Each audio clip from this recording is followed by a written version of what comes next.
Good morning, and thank you for joining us for our session this morning for Virtual Idea Camp. You have tuned in to our storytelling and story mapping as a strategy session, which will be led by our own Dana Bennis and Sean Strader. Take it away, fellas. Thanks, and good morning, everybody. I'm Sean Strader. Dana Bennis, Chief Learning Officer, is here as well, among some other joiners. I'm going to start us off for this storytelling and story mapping as a strategy session. Briefly, before we get started, I'll kind of give an overview of how the session will go. I'll be giving an overview of kind of the what, why, and how of storytelling, when Dana will lead into speaking about story mapping, a process of our storytelling and gathering process. We'll also look at what one storyteller has to say about the significance of storytelling from his place-based organizing point of view in Vermont.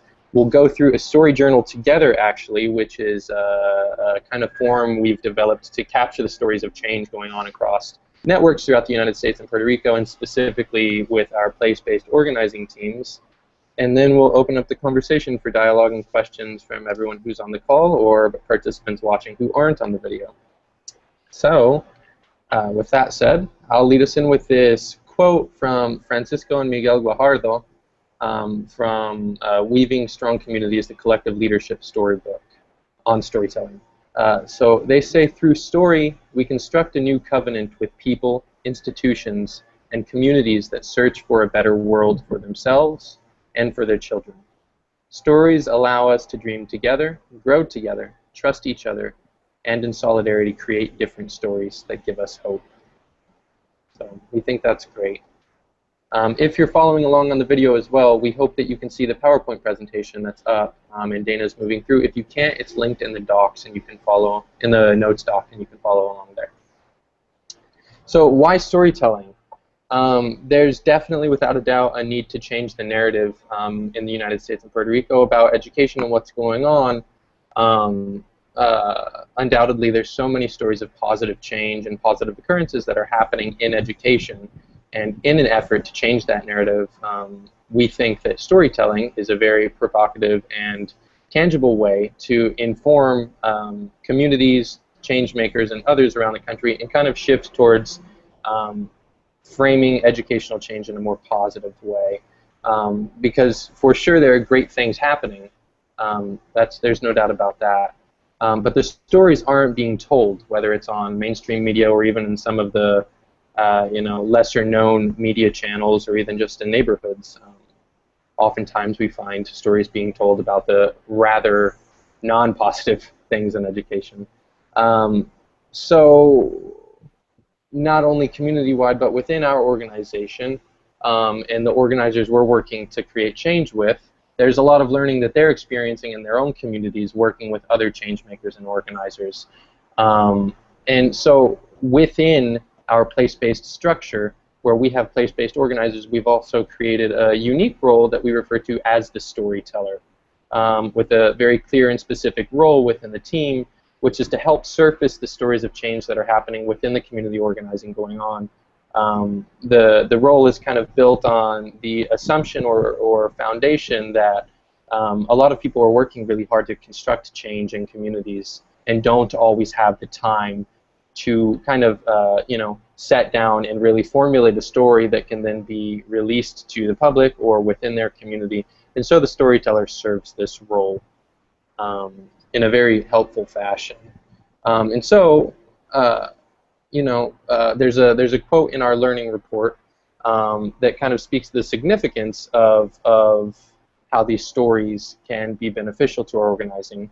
The quote is, by raising up local stories alongside national stories of change, storytellers are helping to create a public narrative that can contribute to meaningful educational change for young people and communities around the country. So we're sharing stories through story journals, which we'll run through a little later today. The stories are being published on blogs and on social media. And as kind of noted within the quote just read a moment ago, the stories are helping to weave change work and collaboration from local settings to national settings, and vice versa, from national to local. And so there's kind of a twofold effort to, one, impact the national narrative, and also learn within and among other communities. More from the Learning Report. Through the storytelling role, IDEA has grown a more public and community-based voice to tell the stories of what is happening. And the storyteller role has also built more ownership on the place-based level, spreading out the leadership across teams. Within our own organizing structure, which you may have heard some about throughout another session at Virtual Idea Camp, we have kind of two leading roles within each place-based team, one of which is the senior fellow, which came before the storyteller and was originally kind of the leader, so to speak, of our organizing efforts, and kind of stayed in most contact with IDEA staff, mainly Dana as our chief learning officer. And we incorporated this role, the storyteller, as I mentioned, which is really helping to not only affect change and move more work within communities, but spread leadership not only to one other person, namely a storyteller, but also throughout the rest of the team as the storyteller works to weave within other community organizers working on the team to collect stories and kind of distill and propagate maybe or support that sense of ownership. So the storyteller cohort is meeting regularly with IDEA staff, namely Dana, having one-on-ones with Dana to kind of chart the change, incorporate and identify the stories that are worth elevating and incorporating into our learning reports. Each place-based team also has a Twitter account and a Facebook account that you can find on our website. And they're also posting to the IDEA blog. So within IDEA's blog on the website, democraticeducation.org, there are quite a few stories that our storytellers have published of the change going on in their communities, kind of the challenges they're working through, common issues, unique issues, so on and so forth. Dana, I don't know if you'd like to add anything or turn straight to story mapping. Yeah, I think that's great. I think that the kind of, as we think of going from storytelling to story mapping, so storytelling is the kind of the day-by-day actual telling of the stories that need to be told and raising up this new narrative, and that's all. That whole process and goal is really part of this kind of larger territory. Going towards what story mapping is trying, the dilemma that story mapping is trying to solve. And for us, that when we found what we now call story mapping, we were looking for a way that could help us to really make sense of this complex work that we're trying to do. This complex community change, organizing, and movement building. How do we make sense of it? And so on the day-to-day, storytelling is how we're raising up what actually is happening. But on the broader level, what is the contribution to real change out there? What is happening? How can we identify, how do we, as any actor really, identify our own contribution to what's happening in the larger ecosystem, knowing that there's so many factors happening in a community and in an educational system, certainly around the country. There are so many factors. But so rather than trying to say, oh, IDEA led this, or this organization created this, what we were looking for was a way to actually say, what is our contribution amid so many factors and so many things happening? What's IDEA's kind of contribution to that? And so we learned about this tool it's actually called outcome mapping in the general social and economic development field. And it's a tool that really fits our IDEA's own values, because it starts with people. It starts with communities, and it starts with envisioning what is the vision and the outcomes that we want to see in a community, and who are the key partners and people to help us get us there. And it's actually it's a process that engages with those people to create the vision and the steps to get there, and how we're going to evaluate it, rather than having an outside organization saying we're gonna devise these goals and we're gonna hold you to them. So outcome mapping really begins with the people and begins with the community. And so what we began using outcome mapping in IDEA's own work to identify across the nation who are the key partners that we want to work with. And as we learned about it, and this is a kind of a question, and we're still working on it, but terminology, what terminology to use. The idea of using the word outcome was challenging because it made it seem as if what we're only thinking about is the kind of the end goal, when really what it's actually about and what's really important for us to understand are the little steps along the way, the little tiny outcomes, the little kind of things that happen that we want to keep track of, because that helps us to learn about how change can really happen and what are the barriers to change. And so we then switched and said, okay, we're gonna find, we can actually think about those little things as stories. And so that's how the shift came to thinking about story mapping and using that terminology to actually use story as a way to keep track and share what it is, what are the small things that are happening. And so as we kind of continue on in the slide here, one of the first things that you really, this process of using story mapping in a group or in an organization or in a movement is to identify who are the key partners. We call them partners in change. Who are the key people that we're working with? And in this little visual here, if you're able to see it, it starts with the smallest circle, which is really us. I mean, the actors, us as staff, as organizers, as key kind of internal community, and our own work. And then it kind of goes to the next level of influence and partnership, which are our direct partners, are the people who are the key partners to actually make things happen. So if you're thinking in a school or a school community, those partners might be, let's say, the teaching staff. It might be the administrative staff. It might be the youth, young people, and the parents, let's say. And so those are kind of your direct partners. And then you might say, though, that the larger kind of, the end goal is really to kind of improve and grow the community, right? The entire society that we live in. And so that's the kind of the largest level. But story mapping, outcome mapping, helps you to think about who are your direct, closest partners and identifying those. And then what we've done then is you've identified the partners, and then it's a matter of thinking, what is that vision? What is it that we're trying to work for together as a community? And that's what we call the challenge.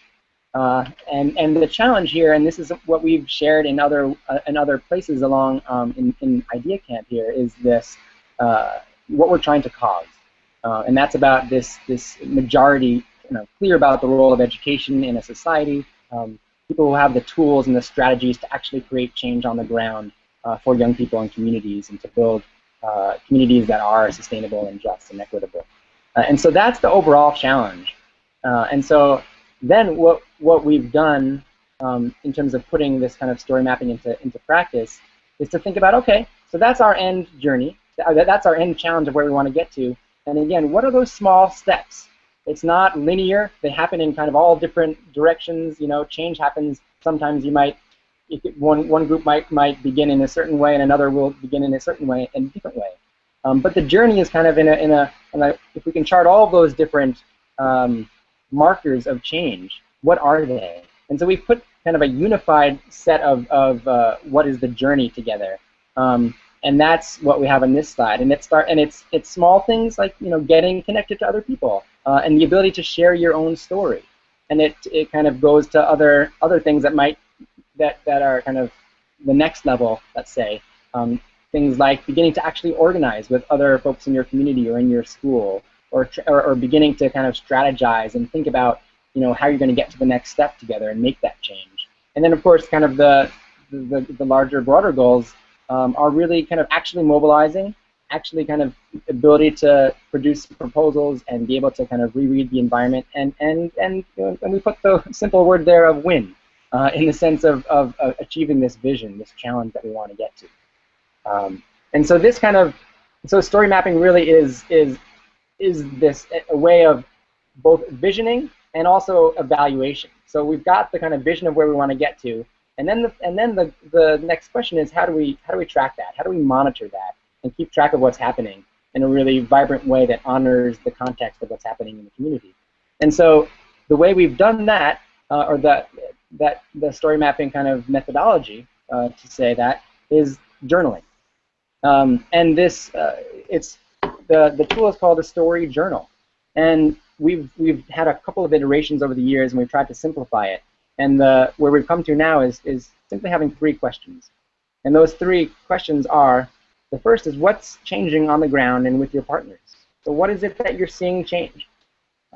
It could be related to any of those markers along the journey. The second question being, how did your team, how did IDEA, how did our kind of group of allies contribute to the changes? So what led up to it? And this is a real kind of key question, because rather than just saying, well, you know, I have a few parents, you know, there's a few parents in my community who began to get connected with other parents, and how did we contribute to that? Well, we held an event. But it's actually, the how is the real need and the hope is to actually get deeper, and the real value is, well, what actually led to that? What are the conditions that created a space that parents felt safe to want to come together, or that the school was supportive of parents doing that? And so it's these deeper questions that led up to, over time, how did this change happen? That's kind of a real key question. And then the last question is, what's the significance of this? So if we think about other communities, other schools, other folks in other places, what can they learn from it? What is there of significance to contribute as learning?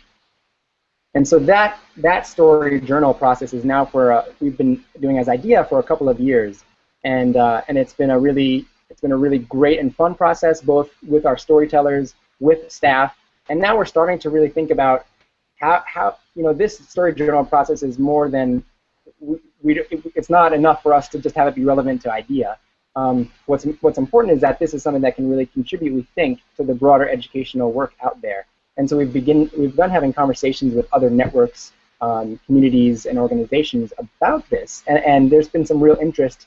And so we're now thinking about, how do we create a journal process that's transparent, that's open for others to use, and that can actually produce some real great content that can impact and can really show what's happening. And so in the next slide on the presentation here, we have a little mock-up of work that a group called Green River Design Company in Vermont has been working with us, and they've created a kind of a mock-up of what happened if you took the story journal, the information that are in story journals, along with pictures, because when you put in a story journal, you can add a picture and a title and tags and things like that, and actually compile it all together into an image, into an infographic, or some way that you can actually share out this story through social media, on websites, you can print it out, and all of that. And so here's a mock-up of one of the story journals that were put in this past year from Aaron Grimm, the storyteller in Minnesota. And you'll see that it has a picture. It's about making connections, about the salons that the team has been having and how it's been impacting, especially young people and others. But in this story, it's about young people who've been attending and participating, and how they've been impacted by participating in these salons. And so there's lots of possibilities. You can see that there's a map in the background. There's, you know, we're working with potentially the idea of kind of mapping the story, so that you can kind of dive in and see across the country and in Puerto Rico what's happening and where and how they're all connected. And so there's a lot of we don't know where it's going exactly yet, and so there's just a lot of fun potential here. And the last thing, just in terms of kind of wrapping up this kind of overview, is that for IDEA, what we've done is that we take these stories and we take the learning, and it really becomes part of our regular learning report that we put out and publish as kind of learning across the educational change ecosystem. What are we seeing? How does it all connect? And so the stories from story journals and the work of the storytellers are real key inputs into this learning. And so there's just a visual of the learning report covering up to the winter of last year. And so that's the presentation here that we wanted to just, or slides we wanted to share, a loose presentation. And before kind of getting into the next step, I wanted to just read a couple of some words from one of our storytellers, Peter McConville, who's a storyteller in Vermont, and I think it puts a kind of a more reality on some of what we've been talking about. And so this is from Peter. Peter, it's his first day with students, by the way, at school, and so he wasn't able to join us right now, but he sent these words as a way to share it out. So he wrote, "When I think about the value of the storyteller, I think first about national and local narratives that surround education. Traditionally, our local press has been what I would consider unduly harsh on my own district. Reporters seem to go for the easy story, ignoring nuance and even fact. And since negative sensationalism sells papers, our schools were often presented in a less than flattering light. This was especially difficult to see being on the inside of a system being targeted, either fairly or unfairly, with heavy criticism, because while your schools are being torn apart in the press, you know about all this great stuff going on that no one is talking about. Ideally, the storyteller, with the help of IDEA, helps to shift that narrative. Let's focus on what's working well in our schools and get the word out there. I tell my students all the time, as a high school English teacher, if you don't tell your story, someone else is going to tell it for you, and you might not like what they have to say. We have a professional duty to tell our own story. And further, I believe in writing to think. When reporting story journals, the format forces you to deconstruct all that good you're doing to try and figure out the how of what is happening. In placing our good work in a larger context, we can begin to connect the dots of everything that has gone into making a class or a program or a movement possible. There is a reflective nature to the storytelling that encourages systems analysis, where hopefully we can learn not only how to build upon what works, but to replicate efforts where they are most effective. Looking at one of my recent journals, I noticed how the seeds for a collaborative project with a group of 4th and 5th graders in my community were planted 4 or 5 years ago at a conference where I made a connection that I continued to foster. In keeping in touch with the right people for enough time, things finally fell into place to do some meaningful work. My own reflection stressed the importance of relationship building, the fact that it sometimes takes time for the right partnerships to take root, but that by constantly plugging away and going back to the same well, you can eventually draw water.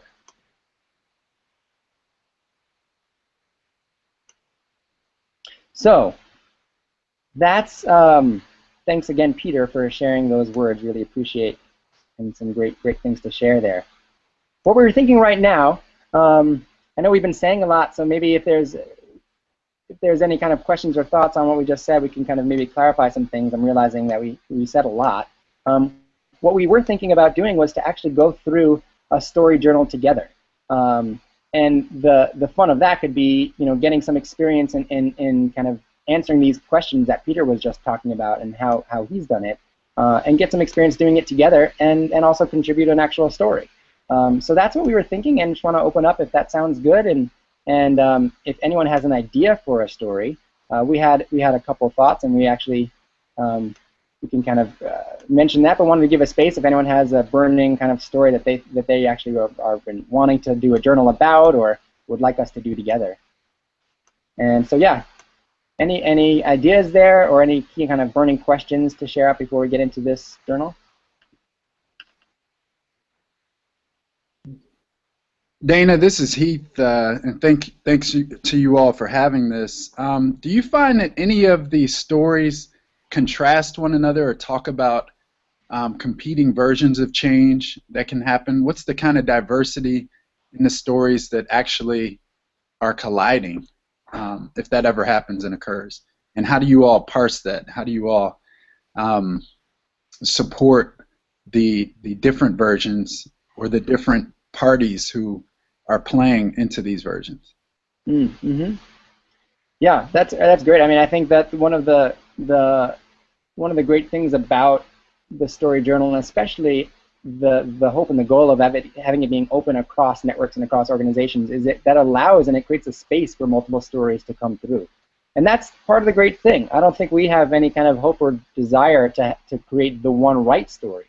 It's about really creating a space for the multiple of stories to all come together and to then make sense of it. And we do some work trying to make sense of that. And so when there are stories that are either there's different interpretations of things, we'll try and make some sense out of that, and kind of present the different perspectives. But that, again, that's really, that I think that variety is part of what we need to hear more of and understand more of. And often the story, that we need more of that, because what's often presented in media and mainstream media is very much a one singular story, the one dominant story. And so now it's about how do we raise up different kinds of stories, and so that kind of, I'm excited for that to happen, and to let us all together as a community deal with that messiness and figure out where it takes us. I have a quick follow-up question to that, because I think it's really interesting and exciting to me. I know that at least in the journals that we've had over the years and gathered, I think there are tensions. Right? Like one of the ones is where people locate how, like what they consider. There's two things. One is what you articulate as change, and the other one is what you actually pay attention and notice as positive change. So sometimes people will note, move down a set of progress markers, or they may not use that word, but they're challenged by the process. Maybe it's coming too top down. And then another person will write something about, the challenge of a lack of leadership. Like the ways that there will be tension are both content and process, or like what's the impact. And Dana, as you think about the learning reports over time, and you think about if we're able to get this Green River more accessible story journal into many networks, and lots more information being provided, and more people having access to the information. So I know part of the vision there is not that we're like the only entity making meaning, but we're actually having also multiple people making sense of those meanings. How do you think about the difference between there is still a role of like someone's making meaning in editing, right? Some group of people is doing that, and multiple people can be invited to that party. But as we're digesting that learning for ourselves, and I guess it's important to say, maybe Heath, particularly the primary audience here is ourselves and whatever community of people are using these tools to be teaching ourselves. This isn't the public communication strategy. The learning report is not, as its primary audience, trying to penetrate the national narrative. It's trying to digest learning amongst all of us that helps us build the strategies that do that. So that's an important point. But there's still a kind of meaning-making kind of function. And how do you think about, or what have you read in outcome mapping stuff or in other groups that are doing this, the difference between naming tensions, reconciling tensions, and adjudicating them, in a sense, sometimes landing on a position, or how do you imagine, as more people get involved, the honest wrestling with things and having to come to some conclusions, even if you hold them lightly, as we move farther down this road, and hopefully more and more people are using these tools, and it gets pretty dense pretty fast. It gets to be a lot of pages to read in a hurry. And part of the reason we have simple stories is because news outlets don't have the time anymore for people to actually do their homework and listen and read.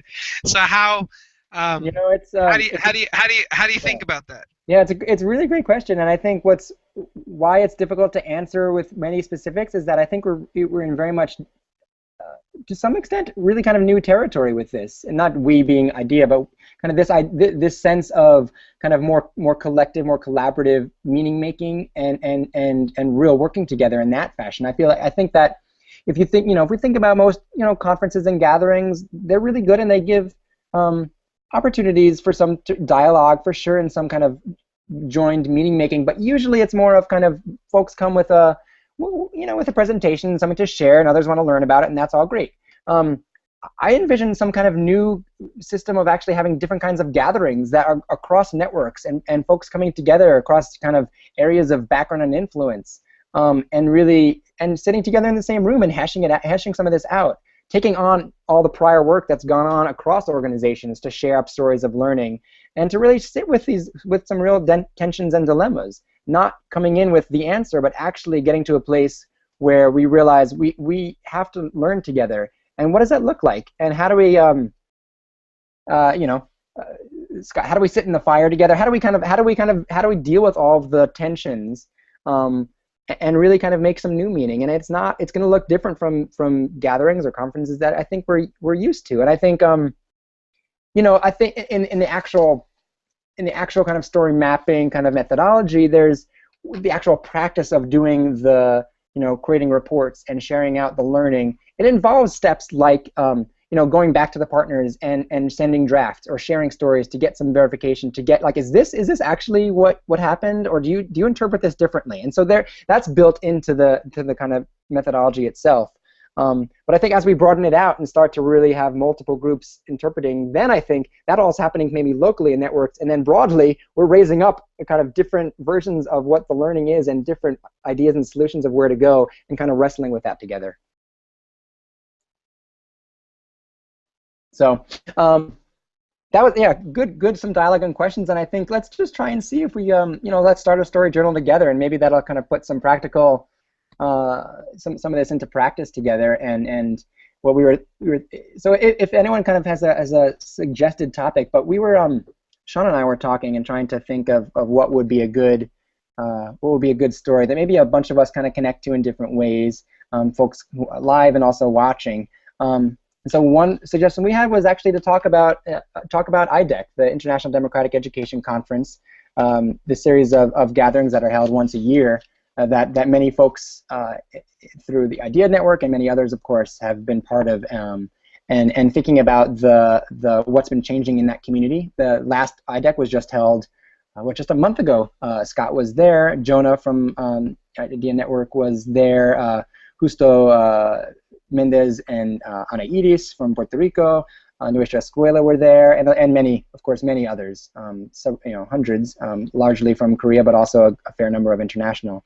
And the conference. So that was a suggestion. How does that sound, folks who are here? And we've got Sean now doing a screen share. So if you're live, you can actually see. We're going to be going through the journal together. And so if you click on Sean's, what is now no longer his face, you should be able to see the screen that he's got up there. So how does that sound using IDEC as a kind of thinking about what the contribution to change has been over the years and more recently from the IDEA community? I think I saw a couple nods. It sounds like that seems pretty good. All right. So great. So let's do that. So you can see the story journal begins with who your name. So we've got the VIC 2014 participants.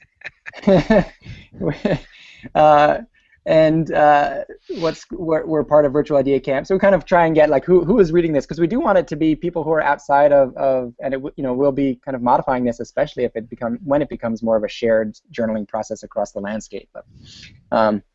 So here we go. So we are reporting on IDEC.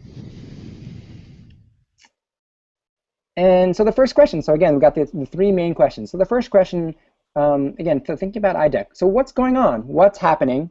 What's changing in the IDEC landscape? And a bunch of us have been to at least one or maybe more.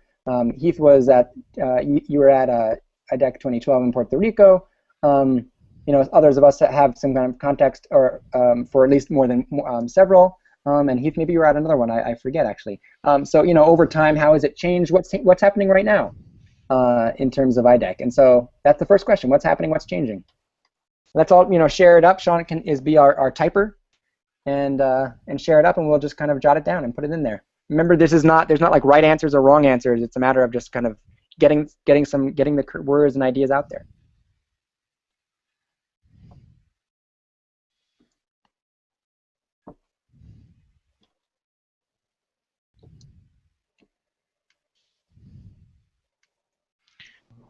I'm just looking at the challenge and the journey as a reference point of thinking about that, and then thinking about IDEC and how they sync together, and what's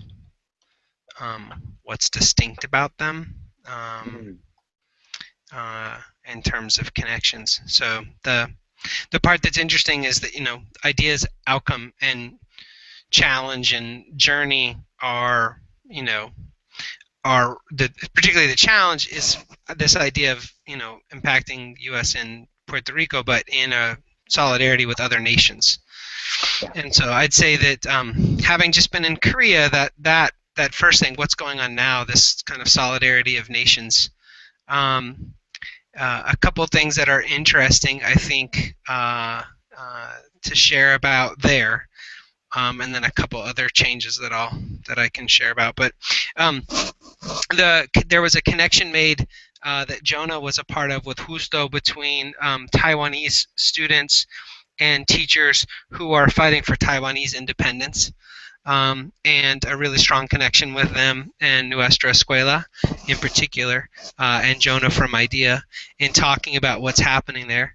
And I think a real interesting changing process. I'm not sure it's finished yet, but there is, I think, a couple different communities and needs happening in IDEC that maybe are a little different than what it was thinking back kind of 6-7 years ago. I think IDEC's always been a place that's about, and I can't speak for always, since I've been attending, it's been something that is about bringing people who are a lot of times their first point of engagement as practitioners of schools or students in schools, sharing about how to have those kinds of schools and practices. But as things have evolved, and I think part of that's about, Yakov evolving, that's about IDEC coming to Puerto Rico, a shift that is about balancing that relationship with thinking about broader issues of human rights, social justice, and thinking about democracy not just as a set of practices in school or a set of rules of voting, but about awareness and about its relationship to larger struggle. And you could see in the IDEC, even in the kind of general meetings, the ways in which those different networks were needing to find space. The other thing that's happening is that the UDEC, the European Union, I can't remember the acronym, Democratic Education Community, I think that's what it is. That's it. Has begun to have its own regional gatherings, and also as an outgrowth of IDEC 2012, Encuentro de Nuestra America has begun to emerge and is going to be having a third gathering in Guatemala as a network of the Americas.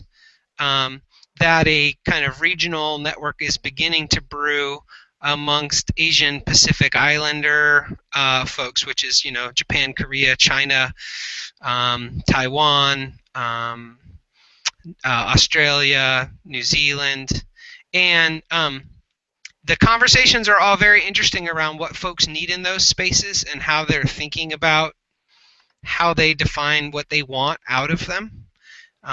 Even by region, I think the focuses are quite interesting and distinct from one another.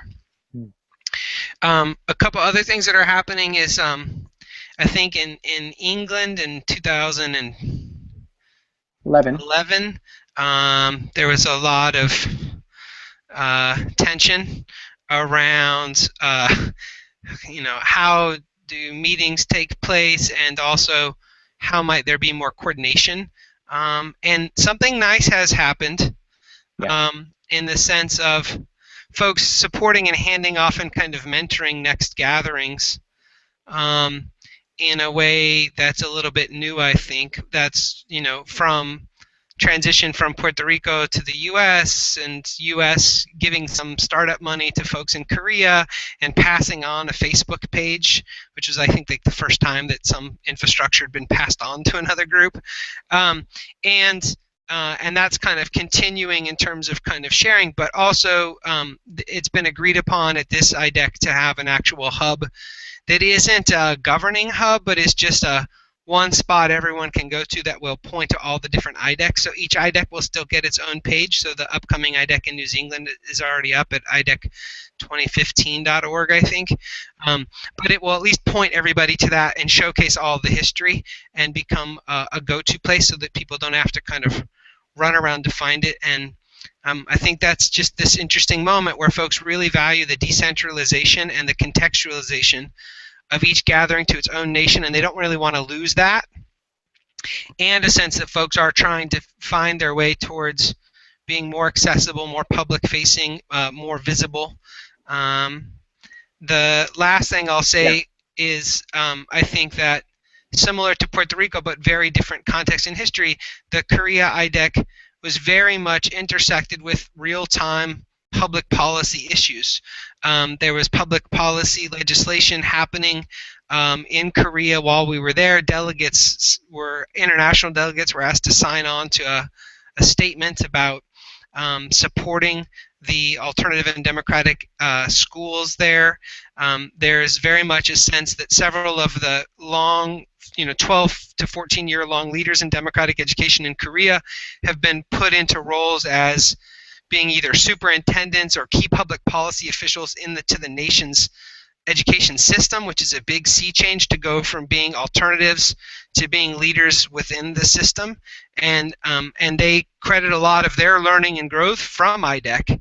And so there's this interesting pivot happening where folks are trying to figure out how to both be alternatives but then also be mainstream, and that's kind of happening. So that's enough from me. But that's a lot of good stuff. You brought up a couple of points that I was going to say about the connected actions and collaboration. I think one of them also, the actual was sharing of even participant lists from one to the next, so that there's already a pre-existing group of people to contact for the next hosts. And so I think that's been another kind of way of that collaboration.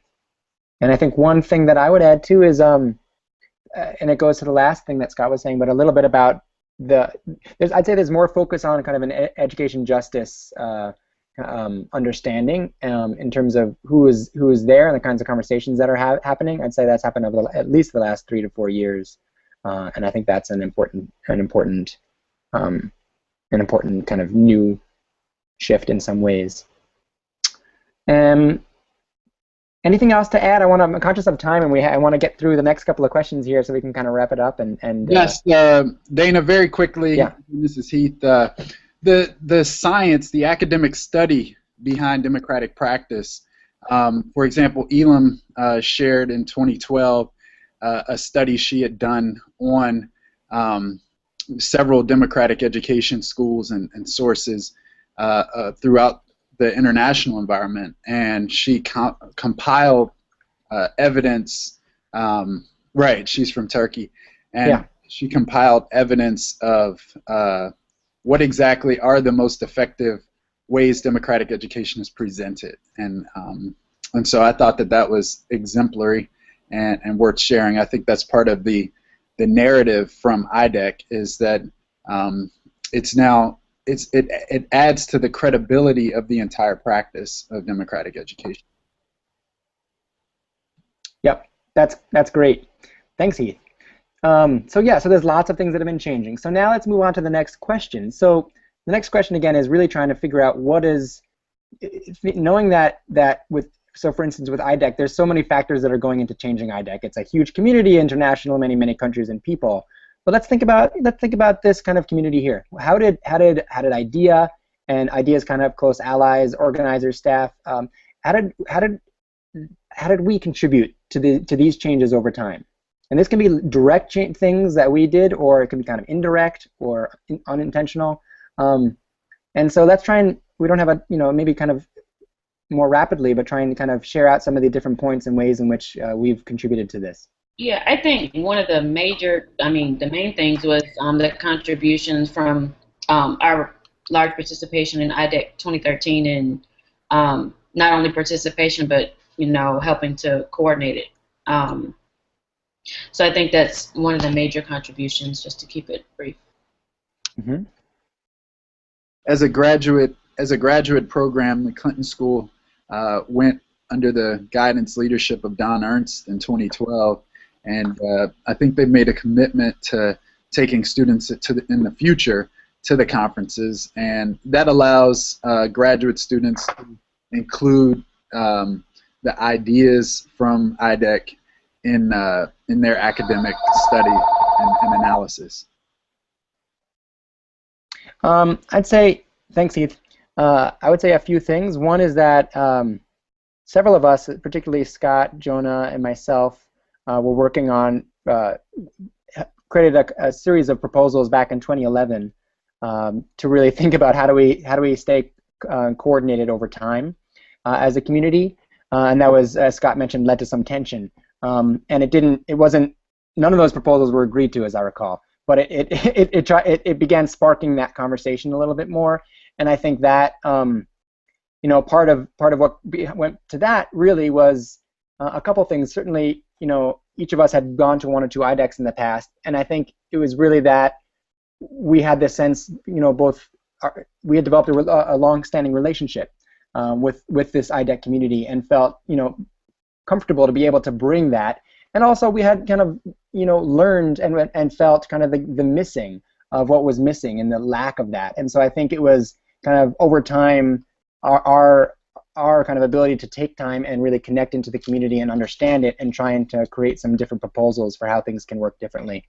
And I think another factor I would say is really is to the Puerto Rican IDEC community of hosts, particularly Justo, in really being very strong in broadening out beyond kind of democratic education schools to a human rights perspective. And so and that goes back to Justo and his life of being committed to justice and rights for young people and communities, and he brought that perspective in by having relationships with many of us and many other people in IDEC coming to a previous conference, that when they organized their conference, their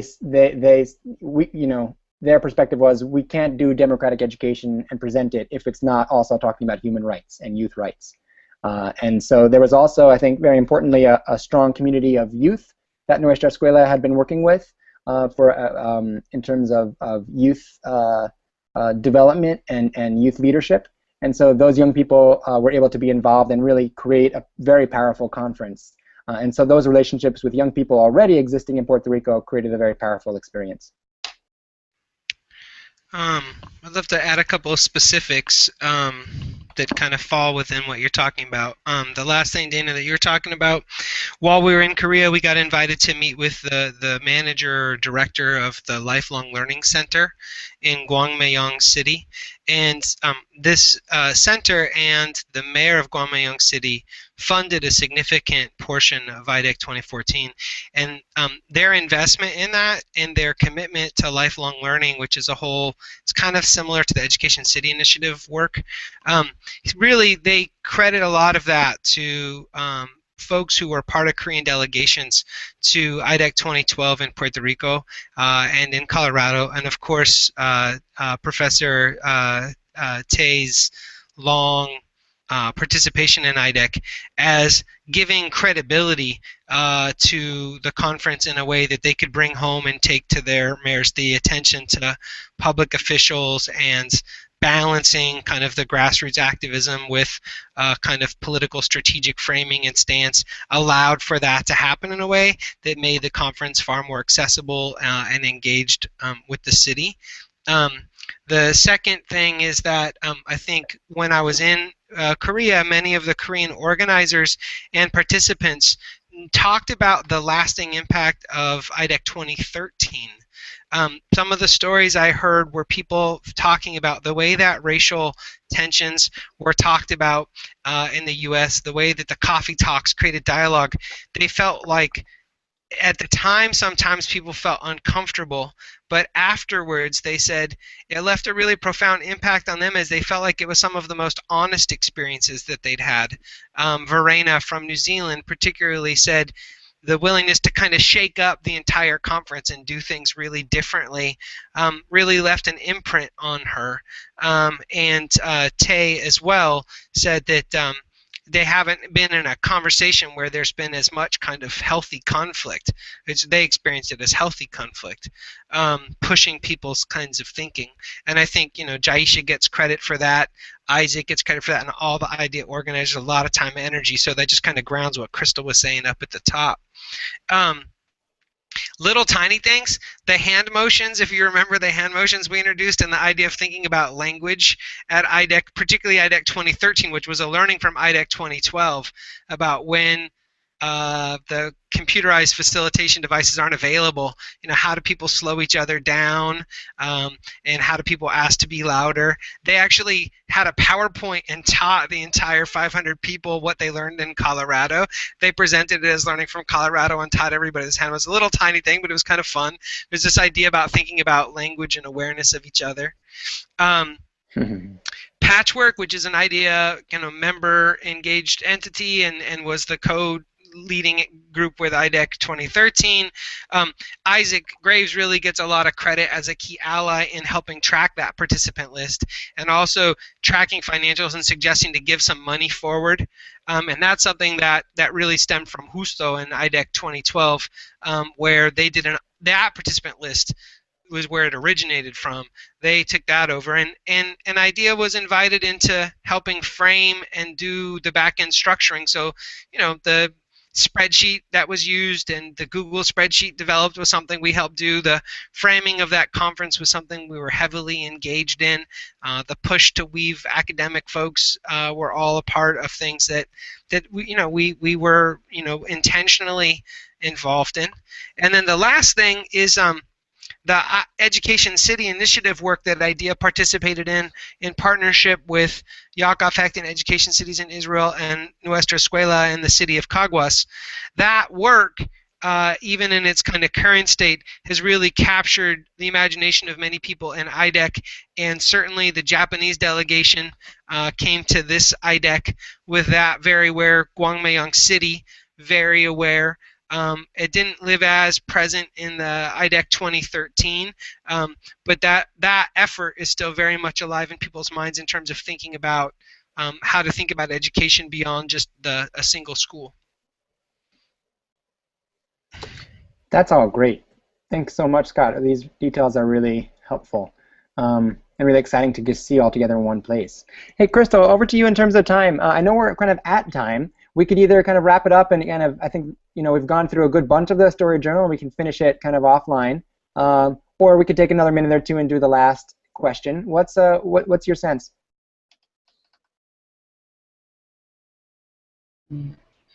I think we can take another minute or two, but it would have to be a minute or two so that we can set up for the next session.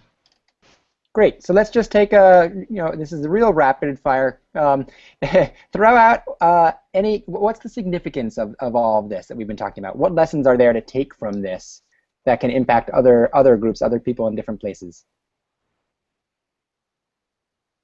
Just toss it up, and Sean, we can all type it in later. Even. I think just preparing the next city in the best way possible, giving them all of this learning, passing it forward in the same way that the money is passed forward and the resources are passed forward. The narrative and the way to build this with all the lessons learned should be passed forward. Yeah.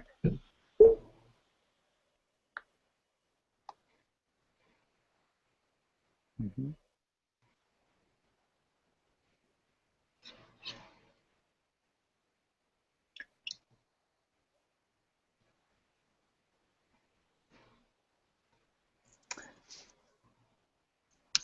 I mean, I think something around like the value, like moving beyond a one-off conference and really bringing in, and I think Sean put up there relationship building, but kind of, I think bringing in the place, the context, and building on kind of the overtime relationships so that it becomes more of an ongoing conversation that continues. And this is not beyond IDEC, the value of doing that in general, that there could be value in one-off conferences, but there also is value in real kind of sustained collaboration and community and real kind of critical improvement over time, and not just to have one answer for how a conference should go. The one thing for me is I've become more fond of IDEC over the years. Not that I was down on it, but what I see more clearly now is the way in which it's being able to be a contextualized conference tied to the place and getting an organizing team to come from a place and not having a central group it creates for all kinds of variability and very different experiences, but it also allows each group to really get it to tune to what they need. But then also getting the right amount of structure in place so the sharings bridge to each other and momentum is gained from one to the other. So it's an interesting thing. But so that I think that there's a learning about that. But really exciting to listen to people from Taiwan and from Nepal, from New Zealand, in thinking about how this conference impacts their work at their own spot and then how it adds up. And it really is almost a mirroring of IDEA's place-based organizing strategy without having ever made that connection before.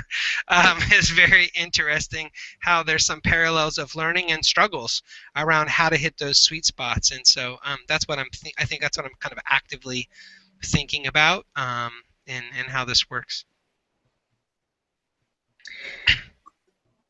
thanks all. I think we're gonna wrap it here with the time. I know we went a couple minutes over, but I hope it was helpful and fun to do a journal together. I know for sure the actual learning and content of this journal is great, and we'll be able to bring it into future learning reports and all of that, and share it out broader. So I'm excited about that, and yeah, I think just hopeful that this was a fun and kind of learning period in terms of focusing on this idea of storytelling and story mapping as a strategy. So I think with that, Sean, any final words? Thanks a lot for joining. That was rich. Fun to be listening as everyone filled out the story journal. And we'll be sure to get a link to the journal or copy the content into the notes of this session in the Virtual Idea Camp document. Other than that, thanks. And hopefully you'll join us at the next session, which I'm sure Crystal's about to crank out right now. Yeah. Thanks both Dana and Sean for facilitating the session for us. A lot of good information shared. Please feel free to join us in about 4 minutes for our next session, which is entitled Messaging and Communications for Education, Justice, and Transformation. We will be sharing out that video link shortly. Have a great morning.